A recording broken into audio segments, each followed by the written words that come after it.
Coba bayangin, di pesisir selatan Denpasar, tersembunyi di antara lebatnya hutan mangrove, lahir sebuah ruang suci. Tapi, ini bukan cuma cerita soal pembangunan pura loh, ini adalah kisah tentang sinergi yang luar biasa antara adat, negara, dan alam. Yuk kita telusuri bareng-bareng perjalanan Pura Segara Giri Wisesa ini. Nah yang unik, perjalanan ini nggak dimulai dari batu dan semen, sama sekali bukan. Awalnya adalah sebuah pencarian untuk mengembalikan keseimbangan. Dan kutipan dari lontar Purwa Bumi Kamulan ini tuh kayak jadi jiwanya semua proses ini. Intinya mengingatkan kita semua kalau laut itu penjaga dunia, dan kalau nggak selaras, ya dunia bisa goyah. Oke, jadi ceritanya tuh berawal dari sebuah masalah yang sangat nyata. Benar-benar masalah di depan mata, sebuah tantangan lingkungan yang dihadapi langsung oleh masyarakat Desa Adat Sidakarya. Masalahnya apa? Sebenarnya masalah klasik, pendangkalan sungai. Tapi dampaknya, ini yang nggak main-main. Banjir itu bukan cuma soal merusak properti loh. Lebih dari itu, banjir ini memutus akses masyarakat buat melakukan upacara keagamaan penting di pantai. Padahal itu tuh ibarat denyut nadi spiritual mereka. Tentu aja, solusi nggak datang dalam semalam. Prosesnya panjang. Lewat surat menyurat, lewat birokrasi yang gigih selama hampir setahun.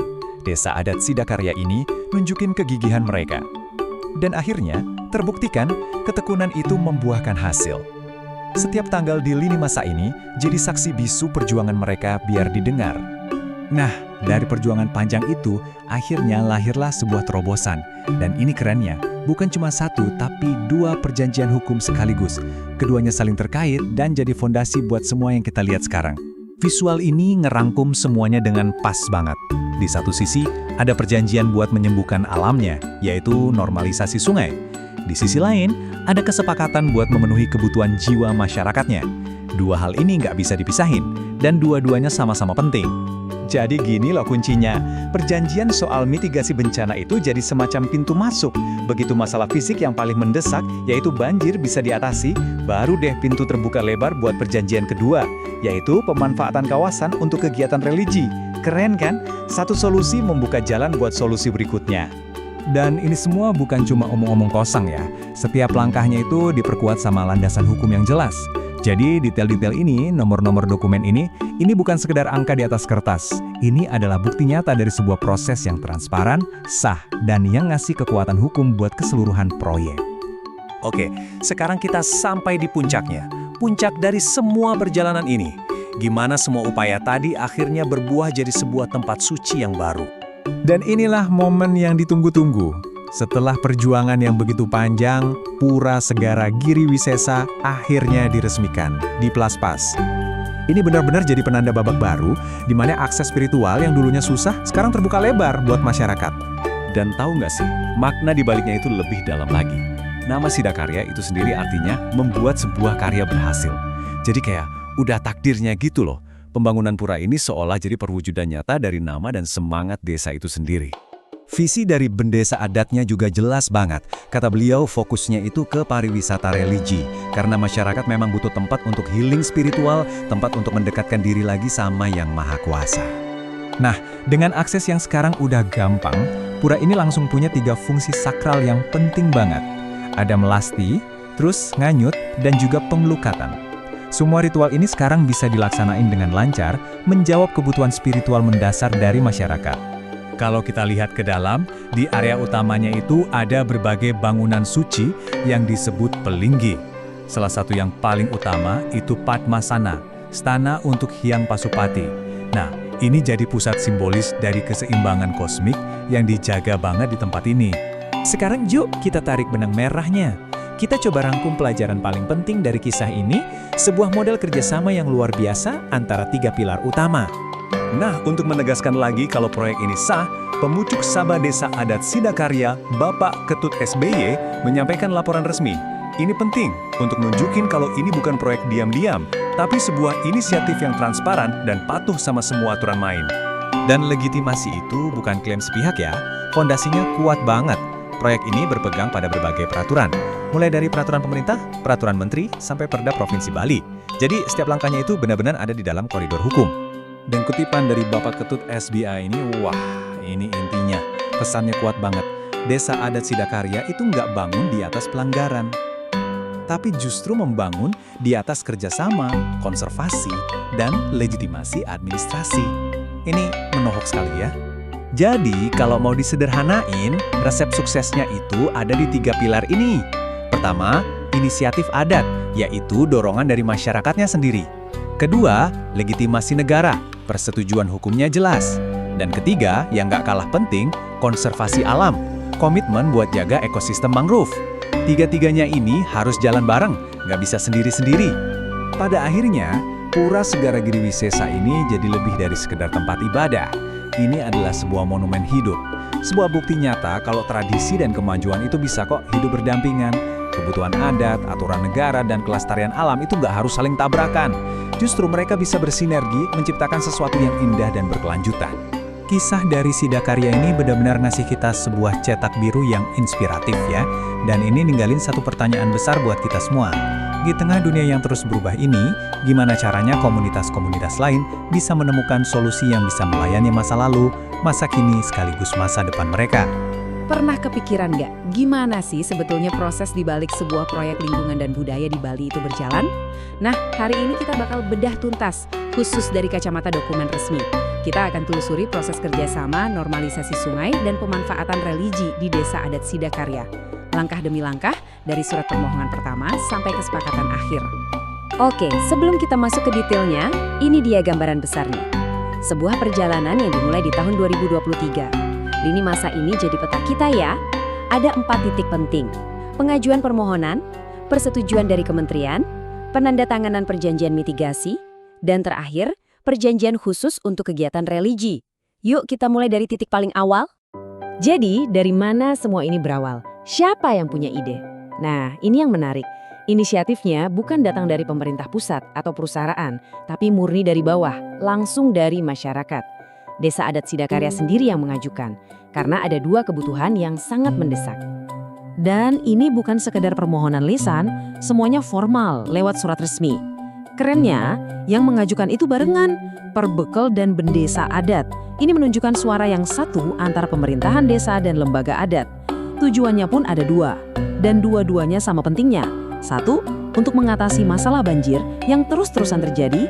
2, untuk memastikan akses masyarakat ke pesisir untuk upacara keagamaan itu tetap aman. Oke, permohonan dari desa sudah dikirim. Lalu gimana nasibnya? Nah, surat ini menempuh perjalanan jauh sampai ke tingkat nasional, langsung ke Kementerian Lingkungan Hidup dan Kehutanan. Kira-kira apa ya respons dari pusat? Dan inilah dia jawabannya. Surat persetujuan resmi dari Dirjen Konservasi Sumber Daya Alam dan Ekosistem atau KSDAE.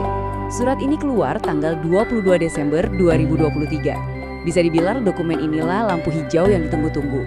Ini jadi landasan hukum yang bikin seluruh proyek ini bisa jalan terus. Coba kita lihat lebih dalam isi suratnya. Proyek ini ternyata diberi status khusus, yaitu pembangunan strategis yang tidak dapat dielakkan. Ini istilah hukum yang penting banget. Artinya, manfaat dari proyek ini, yaitu untuk mitigasi bencana, dinilai lebih besar ketimbang dampak pembangunannya di dalam kawasan konservasi, yaitu Taman Hutan Raya Ngurah Rai. Nah, di dalam surat persetujuan itu ada satu kalimat yang sangat krusial, yang membagi tanggung jawab dengan jelas. Intinya, Kementerian LHK di Jakarta bilang tugas mereka sebatas memberikan arahan dan persetujuan. Setelah itu, semua akibat hukum dan pelaksanaan teknis di lapangan jadi tanggung jawab penuh pemerintah Provinsi Bali. Jadi, pusat kasih izin, daerah yang eksekusi.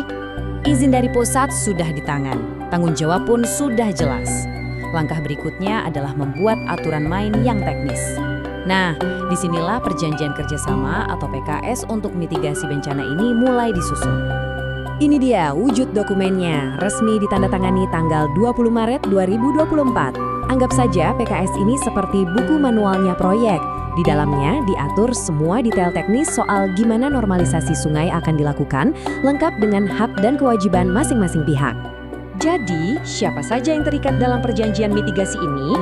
Ada 2 pihak utama. Pihak pertama adalah pemerintah Provinsi Bali yang diwakili oleh Kepala Dinas Kehutanan. Dan pihak kedua adalah Desa Adat Sidakarya yang diwakili oleh Bendesa Adat. Momen ini secara resmi mengikat kemitraan antara pemerintah dan masyarakat adat. Tapi perjanjian ini bukan jalan satu arah ya. Bukan cuma soal apa yang didapat desa adat, tapi juga apa kewajiban mereka. Mereka berkomitmen untuk jadi garda terdepan penjaga area itu. Mulai dari melindungi dari kebakaran, perambahan, sampai memastikan semua pekerjaan diawasi bareng petugas Tahura. Ini adalah wujud tanggung jawab ekologis yang serius. Oke, urusan teknis soal normalisasi sungai dan mitigasi banjir sudah diatur. Tapi ceritanya belum selesai di situ. Ada satu lagi aspek yang sama pentingnya, yaitu soal akses dan pemanfaatan area Pura Segara untuk kegiatan keagamaan. Nah, ini butuh perjanjiannya sendiri yang terpisah. Makanya dibuatlah dokumen kedua yang namanya kesepakatan bersama. Berbeda dengan PKS yang pertama, fokus kesepakatan ini tajam banget. Khusus untuk mengatur pemanfaatan kawasan Tahura untuk semua kegiatan keagamaan di Pura Segara Giri Wisesa. Coba perhatikan deh, para pihaknya di sini sedikit berbeda. Pihak pertamanya sekarang adalah Kepala UPTD Tahura Ngurah Rai, bukan lagi Kepala Dinas Provinsi. Kenapa? Ya, karena ini sangat logis. UPTD kan yang sehari-hari mengelola kawasan Tahura. Jadi merekalah yang paling pas untuk mengatur kegiatan keagamaan di dalam wilayah mereka. Nah, kalau kita jajarkan begini perbedaannya jadi jelas banget kan? Sebelah kiri PKS mitigasi, itu perjanjian teknis soal banjir antara Dinas Provinsi dan Desa Adat.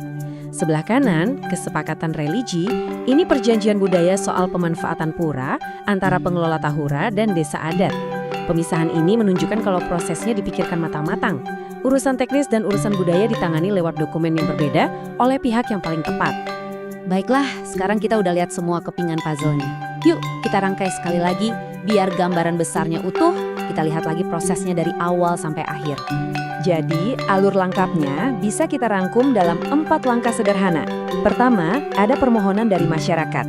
Kedua, permohonan itu dapat persetujuan dari pemerintah pusat. Ketiga, dibuat perjanjian teknis untuk eksekusinya. Dan keempat, dilengkapi dengan kesepakatan budaya untuk kegiatan keagamaan. Setiap langkah jadi fondasi buat langkah berikutnya, rapi dan jelas. Nah, setelah melihat seluruh proses ini, muncul satu pertanyaan besar untuk kita renungkan bersama. Melihat betapa rumit tapi terstrukturnya proses ini, kira-kira pelajaran apa ya yang bisa kita ambil tentang cara menyeimbangkan kebutuhan pelestarian lingkungan dan pelestarian budaya di Bali melalui kerjasama banyak pihak seperti ini? Oh ya, sebagai penutup, perlu disampaikan bahwa seluruh materi dalam penjelasan ini dirangkum dari dokumen-dokumen resmi oleh Iketut Sabe Subitayasa. Terima kasih sudah menyimak.